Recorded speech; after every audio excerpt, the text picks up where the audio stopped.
இப்போது புதிய அறிமுகம் ஆச்சி ஹோட்டல் சாம்பார் 50 கிராம் ரூபாய் 20 மட்டுமே.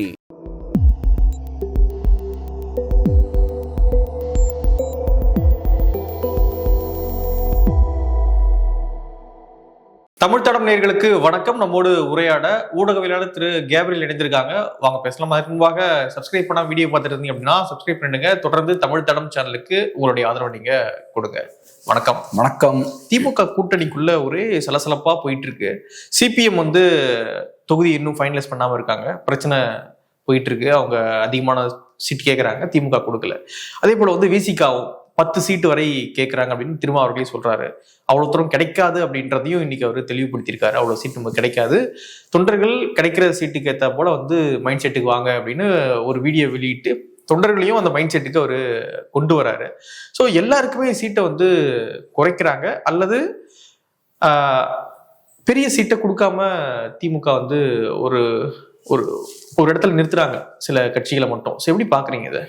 எல்லா கட்சிகளையும் தான், காங்கிரஸ் பார்ட்டியை தவிர மற்ற எல்லா கட்சிகளையும் நெருக்கி பிடிச்சிட்டாங்கன்னு தான் நினைக்கிறேன்ல. ஆனா தேமுதிகவில் உள்ள கூட்டு வராங்கல்ல.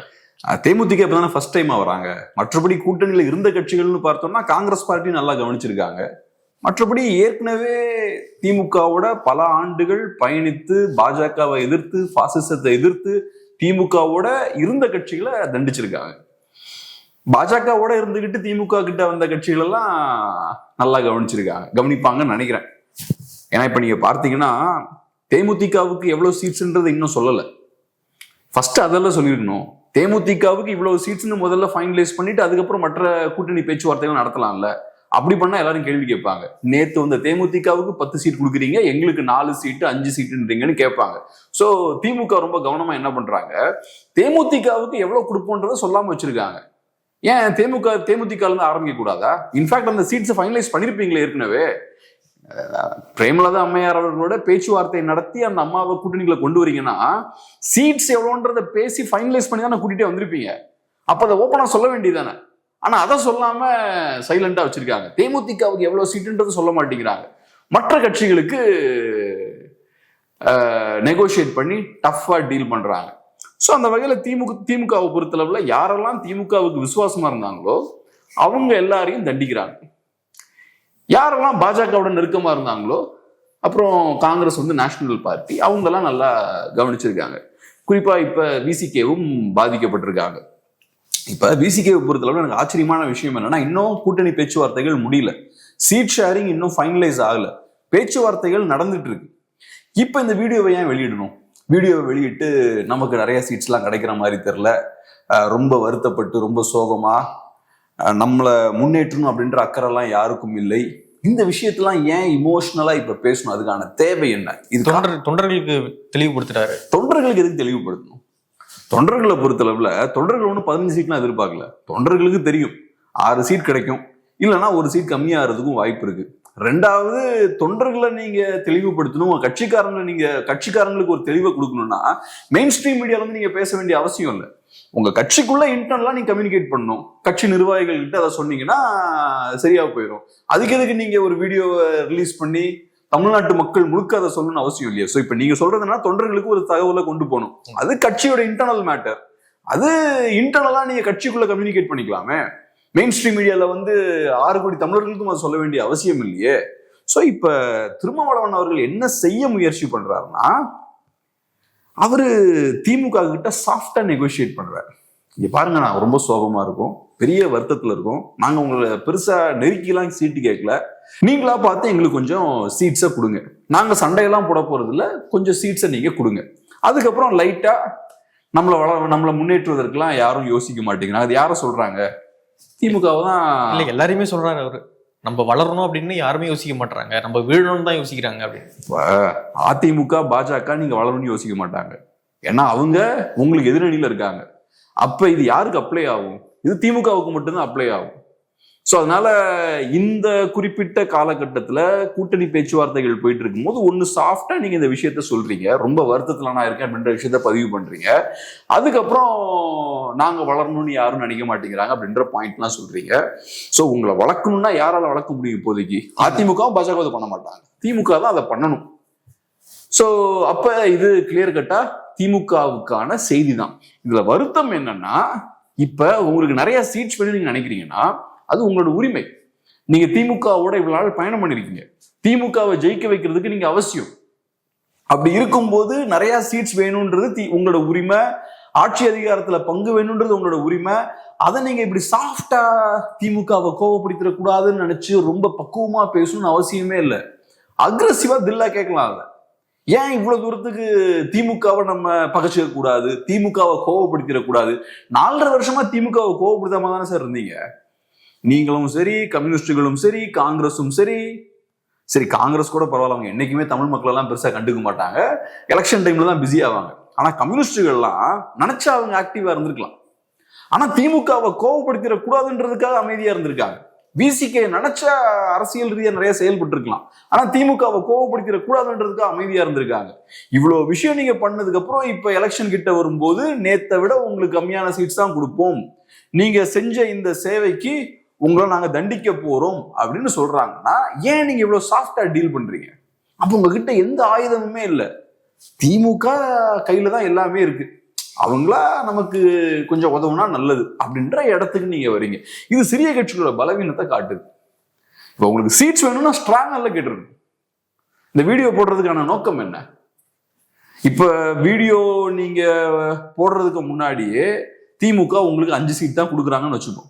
அப்ப நீங்க வீடியோ போட்டா எனக்கு புரிஞ்சுக்க முடியுது. ஸோ 5 சீட் ஃபைனலைஸ் ஆயாச்சு, அப்புறம் 5 சீட் தாங்க நமக்கு இருக்கு, பார்த்து இருந்துக்கோங்க அப்படின்னு திருமாவளவன் அவர்கள் சொல்றாருன்னா ஓகே. இன்னும் சீட்ஸே ஃபைனலைஸ் ஆகல, அதுக்குள்ள நீங்க சென்டிமெண்ட்லா பேசுறீங்கன்னா அப்ப சீட்ஸ் அதிகமா வாங்குறதுக்கு இதை ஒரு கருவியா பயன்படுத்துறீங்க. அதுல என்ன குற்றமா நான் பாக்குறேன்னா, இந்த மாதிரி டோன்ல நீங்க சீட்ஸ் அதிகமா கேட்கணும்னு அவசியம் இல்லை. ஸ்ட்ராங்கா உங்களோட உரிமையை தைரியமா கேட்கலாம். இப்படி திமுகவை கோவப்படுத்தாத விதமா ரொம்ப சாஃப்டா டெண்டரா கேட்கணும்னு அவசியமே இல்லை. சீட்டு வேணும், கொடுக்கணும். முடியாதுன்னா அதுக்கு அடுத்த ஸ்டேஜுக்கு போகணும். வேற ஆப்ஷன் தான் இல்லையே அவருக்கு, விசிகாவுக்கு. செல்ஃப் ரெஸ்பெக்டா விடுறது ஒரு ஆப்ஷன் இருக்க முடியாது. இப்போ நான் சொல்றது உங்க உரிமைன்னு சொல்றேன். நான் உங்களுக்கு சீட்ஸ்ன்றது இப்ப நீங்க ஜெயிக்க வைக்கிறீங்கல்ல, அதிகாரத்தை கொடுக்குறீங்களா திமுகவுக்கு. திமுகனால தனியா ஜெயிக்க முடியாது, கூட்டணி வச்சு ஜெயிக்கிறாங்க.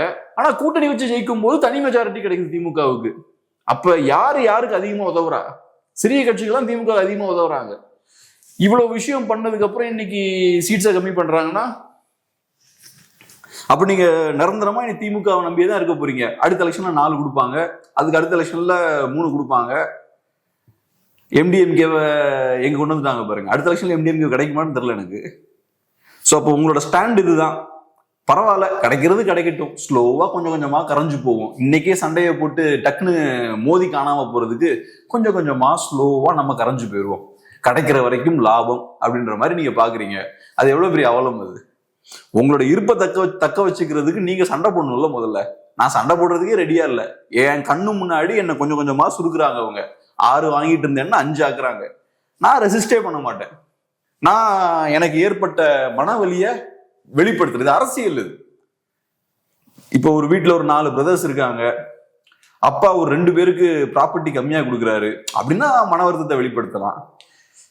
நான் எவ்வளவு அன்பா இருந்தேன், பட் எனக்கு ப்ராப்பர்ட்டி கம்மியா கொடுத்துட்டாங்க, நான் வஞ்சிக்கப்பட்டதா ஃபீல் பண்றேன் அப்படின்லாம் பேசலாம். இது அரசியல், இது உங்களோட உரிமை. ஸ்ட்ராங்கா நீங்க குரல் கொடுக்கணும். அன்பார்ச்சுனேட்லி சிறிய கட்சிகள் இவ்வளவு பலவீனமா இருக்காங்க. அப்புறம் வேல்முருகன் அவர்களும் அதிருப்தியில இருக்காராம். நேற்று வெளியேறிட்டாருலாம் செய்தி வந்துச்சு. அப்புறம் வெளியேறல, கனவு கொண்ட அந்த மாதிரி அப்படின்னு பின்வாங்கிட்டாங்க. ஆமா, சும்மா இருக்கடா நீங்க ஏதாவது கொளுத்தி போட்டுறாதீங்கன்னு அப்புறம் வெளியேறலன்றாங்க. இப்ப நமக்கு தெரியல வெளியேறினாங்களா ஏறலையான்னு தெரியல. நேற்று வந்த நியூஸை பார்த்து நானுமே கூட ஏதோ ஒரு சேனல் அந்த மாதிரி பேசினேன். ஸோ அதுக்கப்புறம் இப்ப பார்த்தா வெளியேறல அப்படின்றாங்க. ஆனா எனக்கு இவ்வளவு சிறிய கட்சிகள் இருக்காங்க, ஏதாவது ஒரு கட்சி பரவாயில்லைங்க, என்ன வெளியேறினா என்ன, தோக்க போறோம் அவ்வளவுதானே, தோத்துட்டு போறோம் பாத்துக்கலாம், ரிஸ்க் எடுக்கிறேன், ஆனா திமுகவுக்கு ஒரு பாடம் கற்பிக்கணும் அப்படின்ற இடத்துல இருந்து ஒரு கட்சி ஒரு முடிவு எடுத்தாங்கன்னா தில்லா இருக்கும் பாக்குறது. ஆனா எல்லா கட்சிகளுமே ஏதோ வர்றது வரட்டும், எதுக்கு தேவையில்லாம சவுண்டை கொடுத்து பிரச்சனையை வாங்கிட்டு கிடைக்கிறது கிடைக்கட்டும், 2ஓ 1ஓ கிடைக்கிற வரைக்கும் லாபம் அப்படின்ற மாதிரி பாக்குறாங்க. ஸ்ட்ராங்கா என்ன இழக்கிறதுக்கு இருக்கு? ஒரு சீட் கொடுக்க போறாங்க, தனியா நின்று அந்த ஒரு சீட்டும் கிடைக்காது. ஒரு தடவை ரிஸ்க் எடுப்போமே, ஒரு தடவை தைரியமா நின்று மோதி பார்ப்போமே, அப்ப அது திமுகவுக்கும் ஒரு பாடமா இருக்கும்ல. அடுத்த தடவை கொஞ்சம் கவனமா நடந்துப்பாங்கல்ல. இப்ப நீங்க எல்லாருமே தாழ்ந்து இறங்கி போக போக யாரும் நமக்கு எதிராக வரமாட்டாங்க, நம்ம கொடுக்கறத வாங்கிட்டு எல்லாம் போவாங்க அப்படின்ற ஒரு இடத்துக்கு அவங்க வந்துட்டாங்கல்ல. அந்த காலத்துல தலைவர்கள்லாம் இப்படி இருந்திருப்பாங்களா? இந்த மாதிரி நடத்தப்படுறத அவங்க அனுபவிச்சிருப்பாங்களா? ஏதோ ஒரு பாயிண்ட்ல ஸ்ட்ராங்கா நின்றுருப்பாங்கல்ல. ஸோ அந்த மாதிரி இன்னைக்கு ஒரு லீடர்ஸ் இல்லை. இதுதான் பெரிய அவலம். திருமாவர்கள் அந்த வீடியோல இன்னொரு விஷயத்தை பதிவு பண்றாரு. நம்ம 25 வருஷம் ஆயிடுச்சு நம்ம அரசியல் களத்துக்கு வந்து, ஆனாலுமே களம் இன்னும் புதுசாவே இருக்கு, நம்ம வந்து அதுக்கு ஏத்த போல நம்ம இன்னும் தகவமைச்சுக்கல நம்மள அப்படின்னா வந்து சொல்றாரு. 25 வருஷம் களம் கண்ட ஒரு அரசியல் கட்சிக்கு இந்த களம் புதுசாவே இருக்குது அப்படின்றாரு. ஸோ எப்படி பாக்குறீங்க அதை? சொல்லுங்க, நீங்க எப்படி புரிஞ்சுக்கிறீங்க அதை? எனக்கு கொஞ்சம் கன்ஃபியூஷன் இருக்கு, அதான் கேட்குறேன். அது எப்படி நீங்க பாக்குறீங்க? நான் எப்படி பாக்குறேன் அப்படின்னா, கம்பேரிட்டிவ்லி என்டிகேவையும் சேர்த்து இதுல கம்பேர் பண்ணி பார்க்கணும்னு நினைக்கிறேன். அவங்க வந்து 2010 பொலிட்டிக்கல் பார்ட்டியை தொடங்குறாங்க.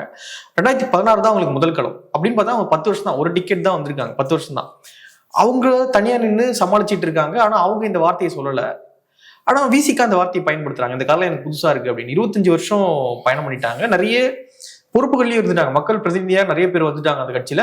ஆனாலுமே இன்னும் ஒரு வந்து களம் புதுசா இருக்கு, இந்த களத்துக்கு ஏற்ற போல நம்மள இன்னும் தகவல் செயல் நம்ம இன்னும் அப்படின்னு வந்து பதிவு பண்றாரு.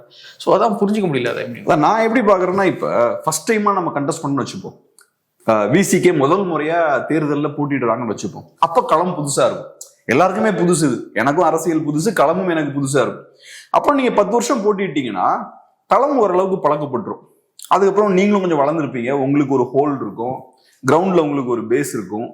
அப்புறம் 20 வருஷம் ஆகும்போது இன்னும் கொஞ்சம் கூட பலம் பெற்றிருப்பீங்க. அது போக போக நீங்க அனுபவம் பெற ஆரம்பிப்பீங்க. இப்ப திருமாவளவன் அவர்கள் என்ன சொல்றாருன்னா, இப்பவும் களம் புதுசா தான் இருக்கு, நம்ம எங்க ஆரம்பிச்சோமோ அங்கதான் வந்து நிக்கிறோன்ற, நம்ம இன்னும் பெருசா அடுத்த ஸ்டேஜுக்கு போகல, ஆரம்பிச்ச இடத்துலயே வந்து நிக்கிறோம். எப்படி 25 இயர்ஸ்க்கு முன்னாடி களம் புதுசா இருந்ததோ அப்படியே தான் இருக்கு, பெருசா எதுவும் மாறலன்றாரு. இது யாருக்கு எதிரான விமர்சனம்?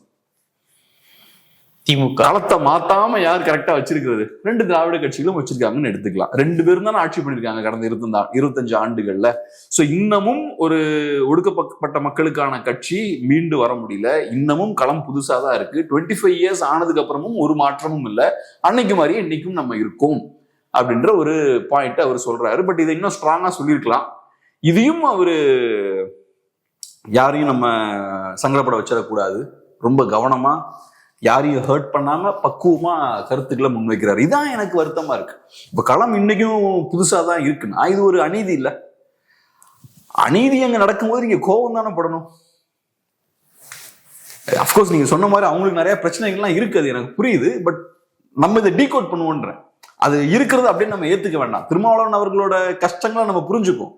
ஆனா ஐடியலா ஒரு சொசைட்டி எப்படி இருக்கணும், ஐடியலா ஒரு கட்சி எப்படி செயல்படணும்ன்றத நம்ம முன்வைப்போம். சரி, நம்ம பண்ணலன்றது கூட விட்டுருவோம், மக்களுக்கு அது தெரியணும்ல. இன்னைக்கு 25 இயர்ஸா போராடி எடுத்து பெருசா மாற்றங்கள் எதுவும் பண்ண முடியல, அன்னைக்கு எப்படி இருந்தோ அதே மாதிரிதான் இன்னைக்கும் இருக்குன்னா, அப்ப சொசைட்டி மாறிடக்கூடாதுன்னு சில பேர் கவனமா இருக்காங்கல்ல. கீழே இருக்க மக்கள் மேல ஏறி வந்துடக்கூடாதுன்றத சில பேர் கவனமா இருக்காங்கல்ல. யார் அதை பண்ணுவாங்க? அதிகாரத்துல இருக்கவங்க தான். அப்ப இது ஒரு அநீதி, இதுக்கு எதிராக கோவப்பட்டுல பேசியிருக்கணும். 2 MP 4 MLA இருக்கிறாங்க களத்துல. விசிகாவுக்கு வந்து 2 MP 4 MLA வந்து களத்துல இருக்காங்க. ஓரளவுக்கு மணியை இப்போ அவங்களால ஜென்ரேட் பண்ண முடியும், எலெக்ஷன் சந்திப்பதற்கான ஓரளவுக்கான மணியை வந்து ஜென்ரேட் பண்ண முடியும். அப்படி இருந்துமே அவங்க களம் சரியில்லைன்றாங்க. களம் புதுசா இருக்குது, நம்ம மேல ஒன்றும் பிரச்சனை கிடையாது, களம் தான் புதுசா இருக்கு. ஸோ அதுக்கு தகுந்தா போல திமுகவோட இருந்து எவ்வளவு சீட்டு கொடுக்குறாங்களோ அது தகுந்த போல நம்ம செயல்படுவோம் அப்படின்றதான் அவர் சொல்ல வராருன்னு நினைக்கிறேன். அவரை பொறுத்தளவுல ரொம்ப டிப்ளமேட்டிக்கா ரொம்ப கேர்ஃபுல்லா டீல் பண்றாரு. சில நேரங்கள்ல மன்னர்கள் ரொம்ப பவர்ஃபுல்லா இருக்கும்போது அவங்களோட நீங்க அடிச்சோம் பிடிச்சோம்னா நெகோசியேட் பண்ண முடியாது. ரொம்ப சாஃப்டா தான் அமைச்சர்கள் வந்து பாயிண்ட்ஸ் எடுத்து வைப்பாங்க. ரொம்ப சாஃப்டா பக்குவமா சொல்லி மன்னரை வந்து நிலைப்பாட்டை மாத்த வைப்பாங்க. இல்ல மன்னரே இதெல்லாம் பண்ண முடியாது, இதெல்லாம் நடக்காது அப்படின்னா டென்ஷன் ஆயிடுவாரு. இல்ல மன்னரே நீங்க சொல்றது எல்லாமே கரெக்ட் தான், நீங்க தான் பெர்ஃபெக்டா பண்றீங்க, பட் இருந்தாலும் இங்க ஒன்னு கன்வின்ஸ் பண்ணி மன்னரா அந்த பக்கம் போற மாதிரி கன்வின்ஸ் பண்ணுவாங்க. அவரா ஏதோ யோசிச்சு அவரா முடிவெடுக்கிற மாதிரி அதை கொண்டு போவாங்க. அப்படிதான் அதை பண்ண பாக்குறாங்க. நம்ம யாரையும் டென்ஷன் ஆக்கிடக்கூடாது, கோவப்படுத்திடக்கூடாது, ரொம்ப சாஃப்டா பக்குவமா அப்படியே புரிய வைப்போம் லைட்டா அப்படின்ற மாதிரி பாக்குறாங்க. ஏன்னா டெக்னிக்கலா பார்த்தா இந்த வீடியோவை சீட் ஷேரிங் முடிஞ்சதுக்கு அப்புறம் தான் திரும்ப ரிலீஸ் பண்ணிருக்கணும். ஆனா சீட் ஷேரிங்க்கு முன்னாடி வெளியிடுறாரு. ஸோ அதோட நோக்கம் என்னன்னா, சீட் ஷேரிங் நெகோசியேஷனை இந்த வீடியோ ஏதோ ஒரு வகையில இன்ஃப்ளூயன்ஸ் பண்ணணும்னு அவர் நினைக்கிறார். சீட்ஸ் அதிகமா வாங்குறதுக்கு ஏதோ வகையில இது பயன் தரலாம் அப்படின்ற மாதிரி அவரு பாக்குறாரு. ஓகே, அது அவரோட ஸ்ட்ராட்டஜி. பட் நம்ம எது கரெக்டா இருக்கும்னு பேசணும்.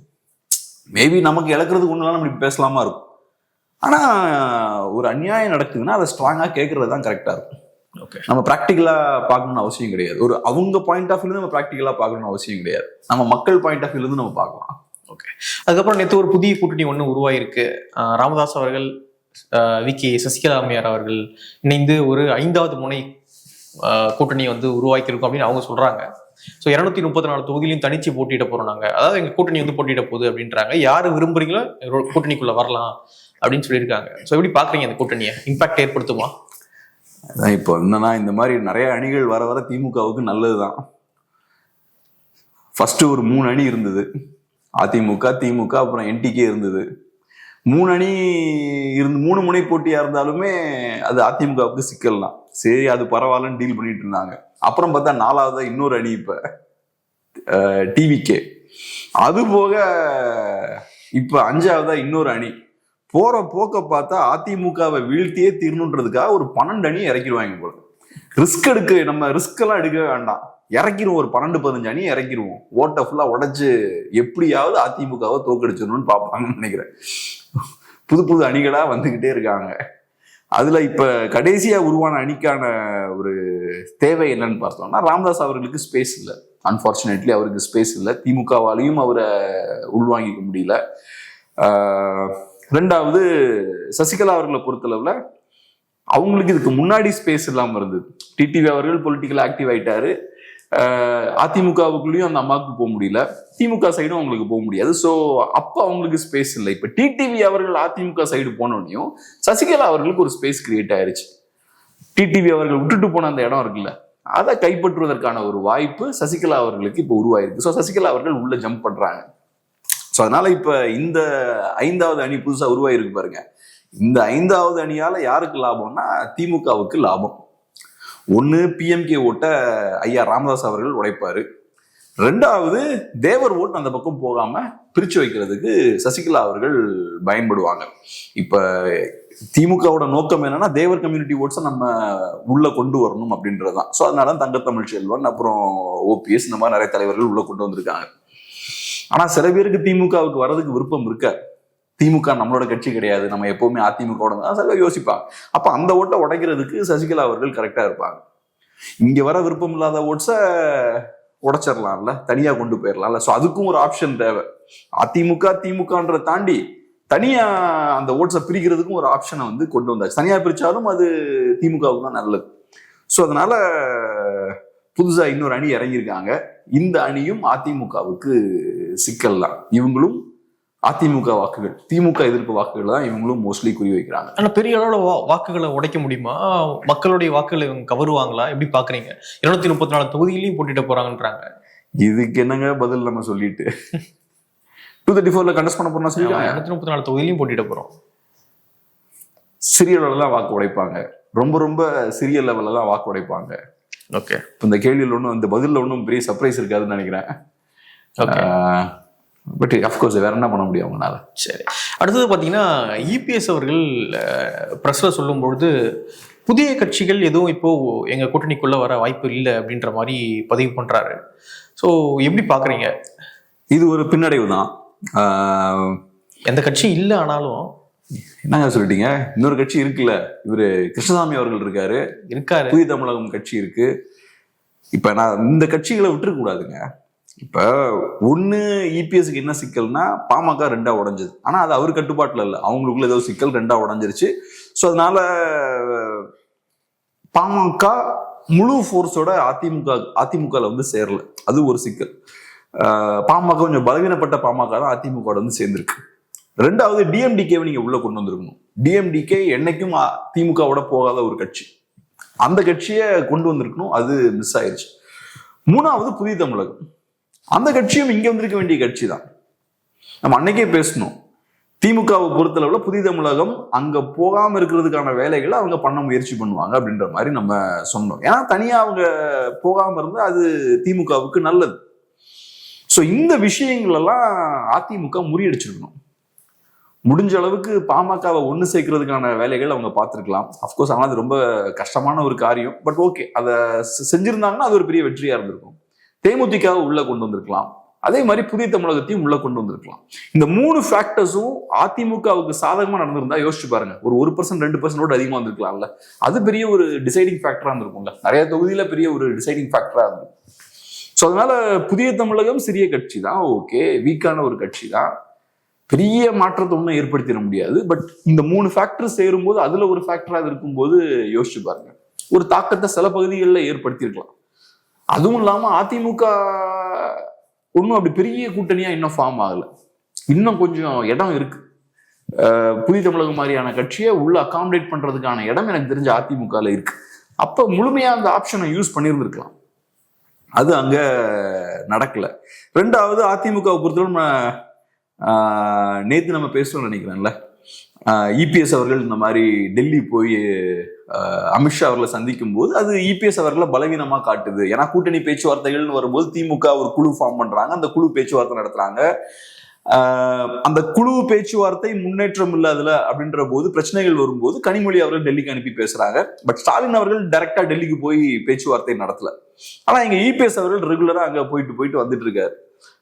சோ அப்ப அதிகாரம் அங்க இருக்கு, அதிகாரத்து பின்னாடி இபிஎஸ் போற மாதிரியான ஒரு தோற்றம் ஏற்படுது அப்படின்ற ஒரு பாயிண்ட் சொன்ன. அப்புறம் இன்னொரு பாயிண்ட்டும் என்னன்னா, இபிஎஸ் மட்டும் இல்ல, அன்புமணி அப்புறம் டிடிவியும் அங்க போறாங்க. ஸோ அது காட்டக்கூடிய விஷயம் என்னன்னா, பவர் அங்கதான் இருக்கு. கூட்டணியை தீர்மானிக்கிற இடத்துலயும் அவங்கதான் இருக்காங்கன்றதான் காட்டுது. இப்ப திமுக கூட்டணின்னு வரும்போது விசிகே திமுகவோட பேச்சுவார்த்தை நடத்துறாங்க, காங்கிரஸ் பார்ட்டி திமுகவோட பேச்சுவார்த்தை நடத்துறாங்க, எல்லா கட்சியும் திமுகவோட பேச்சுவார்த்தை நடத்துறாங்க. இவங்க எல்லாம் ஸ்ட்ரைட்டா டெல்லிக்கு போல, ஆனா இங்க டெல்லிக்கும் போறாங்க சிறிய கட்சிகள். ஆனா இதுல ஒரு விஷயம் நம்ம நோட் பண்ணணும் என்னன்னா, அந்த பக்கம் அதிகாரம் கிடையாது டெல்லியில, இந்த பக்கம் டெல்லியில அதிகாரம் இருக்கு. அதான் அது வரேன். சோ அதனால சிறிய கட்சிகளை பொறுத்தளவுல யாரு கண்ட்ரோல் இருக்காங்கன்றதையும் பார்க்க முடியுது. டிடிவியா இருக்கலாம், பிஎம்கேவா இருக்கலாம், யாரு கண்ட்ரோல் இருக்காங்கன்றத பார்க்க முடியுது. அப்ப அதிமுக இங்க எந்த இடத்துல இருக்காங்கன்றதையும் நம்ம பார்க்க முடியுது. இதை ஸ்டாலின் அவர்கள் விமர்சிச்சு பேசுறாரு. அதுக்கு நீங்க சொன்ன அதே பதிலடியை தான் ஏடிஎம்கே கொடுக்குறாங்க. 2011 என்ன ஆச்சு? கருணாநிதி அவர்கள் 6 மணி நேரமோ என்னமோ அங்க வெயிட் பண்ணாரு சோனியா காந்தி அவர்களை சந்திக்கிறதுக்கு டெல்லி போய். அதே மாதிரி அப்புறம் சீட் நெகோசியேஷன் எப்படி நடந்ததுன்னு நமக்கு தெரியும். மேல ரெய்டு, கீழே 63 சீட் நெகோசியேட் பண்ணி வாங்குறாங்க. ஸோ இந்த விஷயமும் நடக்குது. ஸோ அதெல்லாம் அவங்க பேசுறாங்க. ஸோ இன்னொரு ஆங்கிள் பார்க்கும்போது நீங்க சொன்ன மாதிரி தான், அதிகாரம் யாருக்கிட்ட இருக்கோ அவங்க கண்ட்ரோலுக்கு கீழே தான் ரீஜனல் பார்ட்டி இருக்காங்க. ஸோ இன்னைக்கு பாஜக கிட்ட அதிகாரம் இருக்கு, ஸோ அதிமுக இவங்களுக்கு பணிஞ்சு போறாங்க. அன்னைக்கு காங்கிரஸ் கிட்ட அதிகாரம் இருக்கும்போது திமுக அங்க பணிஞ்சு போறாங்க. ஸோ இது ஏன் நான் கொண்டு வந்தேன்னா, நேற்று நம்ம பேசுறதுக்கான கன்க்ளூஷனா இருக்கு இவங்க கொடுக்குற பதில் எல்லாம் பார்க்கும்போது. ஆனா இதுல நம்ம புரிஞ்சுக்க வேண்டிய விஷயம் என்னன்னா, இவங்க 2 பேருமே சென்ட்ரல் இருக்கக்கூடிய அதிகாரம் படைத்தவர்களுக்கு கட்டுப்பட்டவர்களா தான் இருக்காங்க. இவங்க 2 பேருமே வீக்கா தான் இருக்காங்க. யாருக்கு பவர் இருந்தாலும் இங்க இருக்கக்கூடிய ரீஜனல் பார்ட்டிஸ் அடங்கி போற இடத்துல தான் இருக்காங்க. அதுதான் நம்ம புரிஞ்சுக்கணும். இப்ப திமுகவை பொறுத்தவரை ஒரு இமேஜ் கிரியேட் பண்றாங்க, நாங்க ரொம்ப ஸ்ட்ராங்கான ஆட்கள், அதிமுக பாருங்க எவ்வளவு வீக்கா இருக்காங்கன்ற மாதிரி. ஆனா ஆக்சுவல் ஃபேக்ட் என்னன்னா, சென்டர்ல இருக்கக்கூடிய பார்ட்டிஸுக்கு கட்டுப்பட்டவர்களா தான் இருக்காங்க. ஸோ இதை நம்ம தமிழ் மக்கள் நம்ம புரிஞ்சுக்கணும். இவங்க 2 பேர்கிட்டயும் ஒரு அதிகாரமும் கிடையாது, இவங்க 2 பேருமே அங்க சரண்டர் ஆகி தான் இருக்காங்க. ஓகே, அடுத்தது விஜய் அவர்களும் டெல்லி போயிருந்தாரு. அதுவுமே டெல்லியில மும்பை போயிருந்தாரு. அதுவுமே டெல்லி போயிட்டு அதுக்கப்புறம் இப்ப மும்பை, டெல்லி அது சிபிஐ சம்மனுக்கு போனாரு. இப்போ மும்பை ஒரு ஃபங்க்ஷனுக்காக போனாரு அப்படின்னு. பிரச்சாரத்துக்கு மட்டும் போக மாட்டேங்கிறாரு. ஆமா, அதுக்கு மட்டும். அதான் இப்போ கேள்விக்குறி.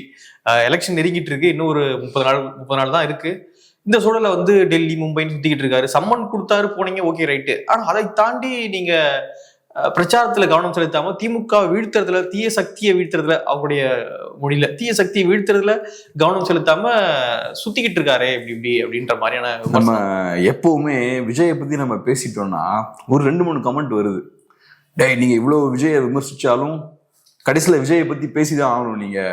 ஸோ உங்க சேனல் நடத்தணும்னா நீங்க விஜயை பத்தி பேசணும், அப்பதான் நடத்த முடியும். எல்லாருமே விமர்சிக்கிறீங்க, ஆனா விஜயை பத்தி பேசுறீங்க கடைசியில் அப்படின்ற மாதிரி சில நண்பர்கள் கமெண்ட் பண்றாங்க. அவங்களுக்கு நான் சொல்லிக்க விரும்புற ஒரே விஷயம் என்னன்னா, இங்க நம்ம விஜய்க்கு சொம்படிச்சு நம்ம கண்டென்ட் போட்டுட்டு இருக்கல, விஜயோட பாப்புலாரிட்டியை யூஸ் பண்ணிலாம் நம்ம ஷார்ட்கட்ல மக்களை ஏமாத்திட்டுலாம் இங்க இருக்குல்ல. நம்ம இங்க விஜயை எதிர்த்து பேசிக்கிட்டு இருக்கோம். யார? தமிழ்நாட்டிலேயே மோஸ்ட் பாப்புலர் இண்டிவிஜுவலை எதிர்த்து பேசிட்டு இருக்கோம். விஜயை எதிர்த்து பேசினாலும் பாக்குறதுக்கு இங்க நம்ம ஆடியன்ஸ் இருக்காங்க.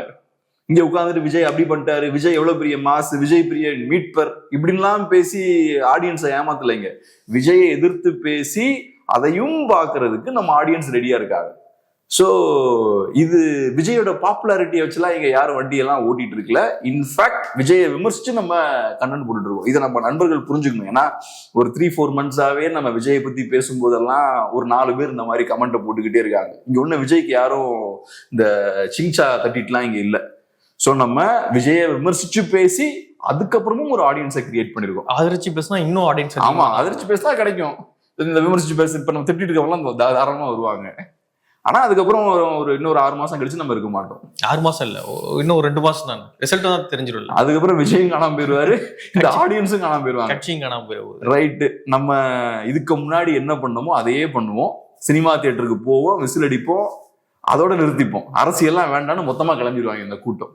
ஸோ இந்த கூட்டம் இப்ப டெம்பரரியா அரசியல் களத்துக்கு வந்திருக்கு. நாளைக்கு இந்த கூட்டம் இருக்காது. ஸோ அதுவும் ஒண்ணு. ஸோ எனிவே இப்ப இதுக்கு வருவோம். இப்ப விஜய் அவர்கள் பிரச்சார களத்துல இல்லை அப்படின்றது உங்க பாயிண்டா இருக்கு. அதான் விஜய்க்கு வந்து என்னன்னா நிறைய சிக்கல்கள் இருக்கு. விஜய ஃப்ரீயா கண்டிப்பா செயல்பட விடலை.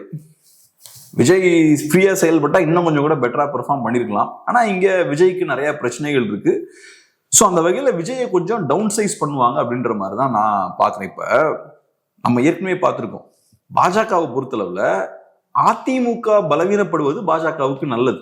ஏன்னா அதிமுக கையில் இருக்கிற ஓட்டும் பாஜக கையில் இருக்கிற ஓட்டும் ரொம்ப வித்தியாசமான ஓட்டு கிடையாது. ரெண்டுமே திமுக எதிர்ப்பு வாக்குகள் தான்.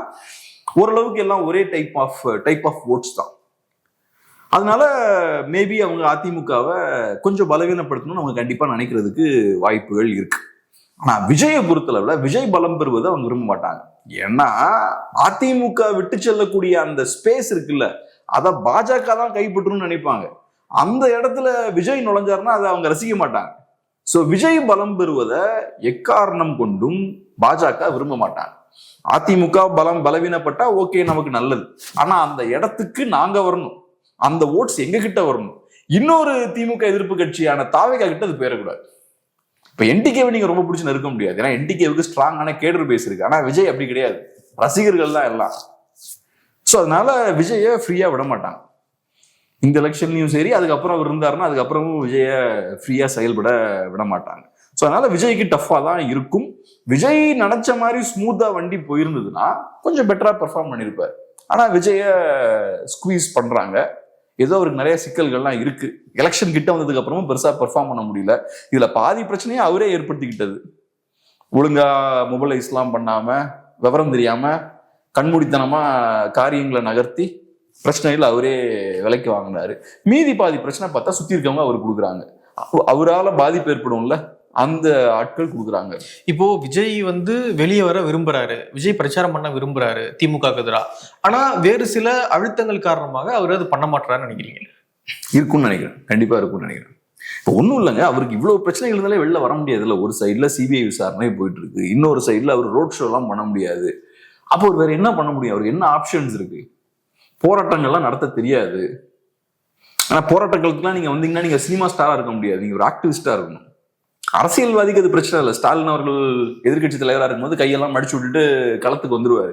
விஜய் அந்த மாதிரிலாம் பண்ண முடியாது. அதுவும் விஜயோட ரசிகர்கள் நம்பிலாம் அப்படிலாம் வர முடியாது.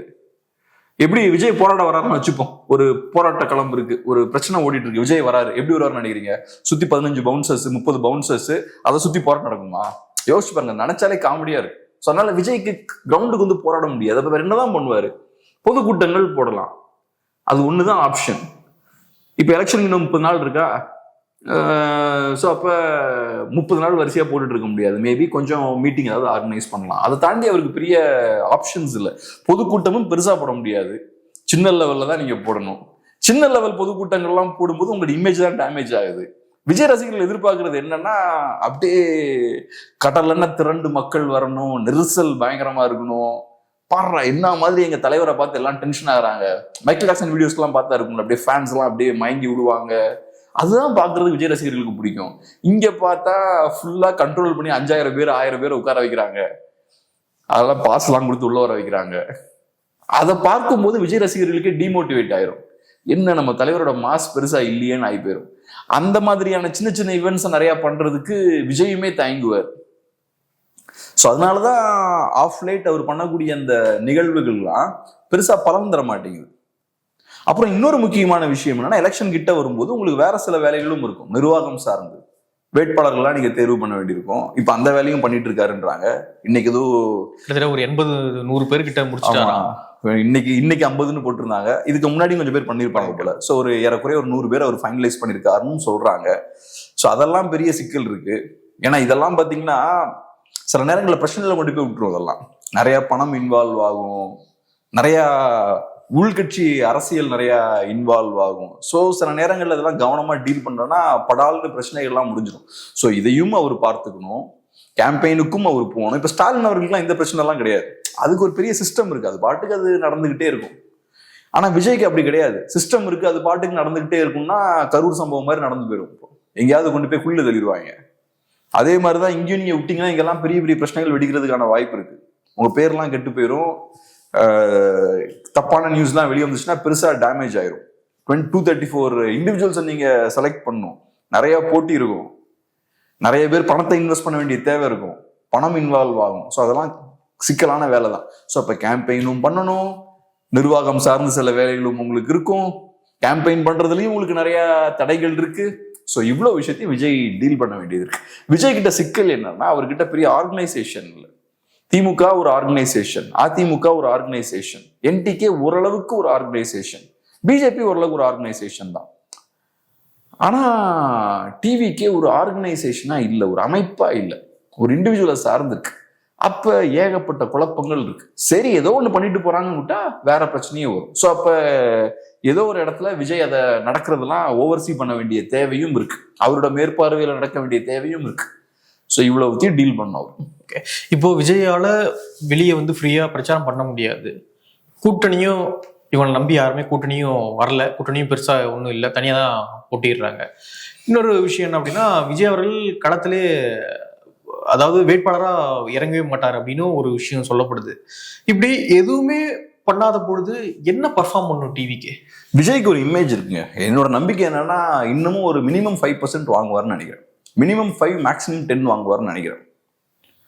ஆனா என்னோட விருப்பம் என்னன்னா 1-2% இறக்கிடணும். கமல்ஹாசன் வாங்கினதை விட கம்மியா வாங்கணும். அப்பதான் அடுத்த தடவைலாம் நடிகர்கள் வர பயப்படுவாங்க. நடிகர்களுக்கு இப்போ ஒரு இலக்காரமாகி போச்சு. சும்மா நம்ம வந்து அதை கொஞ்சம் ஓட் போடுவாங்க, அதுக்கப்புறம் சினிமாவில் திரும்ப நடிக்க போயிடலாம், யார் என்ன கேட்பா நம்மள அப்படின்ற மாதிரி ஆகி போச்சு. அதை நம்ம நிறுத்தணும். ஸோ அதனால 1-2%க்குள்ள இவங்களை சுருக்கணும். ஆனா என்னோட நம்பிக்கை என்னன்னா, இவங்க ஒரு 5-10% ஓட்ஸ் இருக்கலாம்னு நினைக்கிறேன்.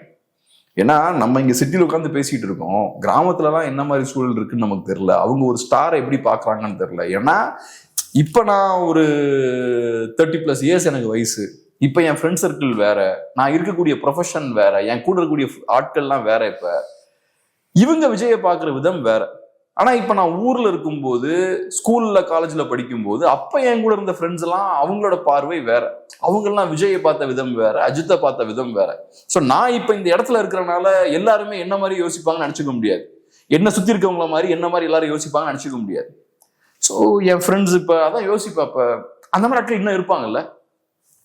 சினிமா வரும்போது உயிரை கொடுத்து ஒருத்தன் காலைல 5 மணிக்கே எந்திரிச்சு, நானே அதை பண்ணியிருக்கேன், ஃபர்ஸ்ட் டே ஃபர்ஸ்ட் ஷோலாம் போய் பார்க்கணும், தியேட்டர் வாசல்ல போய் நின்று கையில் இருக்கக்கூடிய காசெல்லாம் கொடுத்து இவ்வளவு எஃபோர்ட் போடக்கூடிய ஆட்கள் ஓட்டும் போடுவாங்கல்ல கண்டிப்பா. ஸோ அதனால ஒரு 5% ஓட்ஸ் டெஃபினட்டா வாங்குவார்னு நினைக்கிறேன். அது வாங்கினாருன்னா அதிமுகவுக்கு பெரிய டேஞ்சர் தான் அது. அதுவும் அவர் திமுக எதிர்ப்பையும் பேசுறாரு. ஸோ அவரோட திமுக எதிர்ப்பையும் கண்டிப்பா கொஞ்சம் பேர் நம்புவாங்க, அதுவும் டேஞ்சர் தான். பார்க்கலாம். நிறைய விஷயங்களை பகிர்ந்துக்கிட்டீங்க. நன்றி.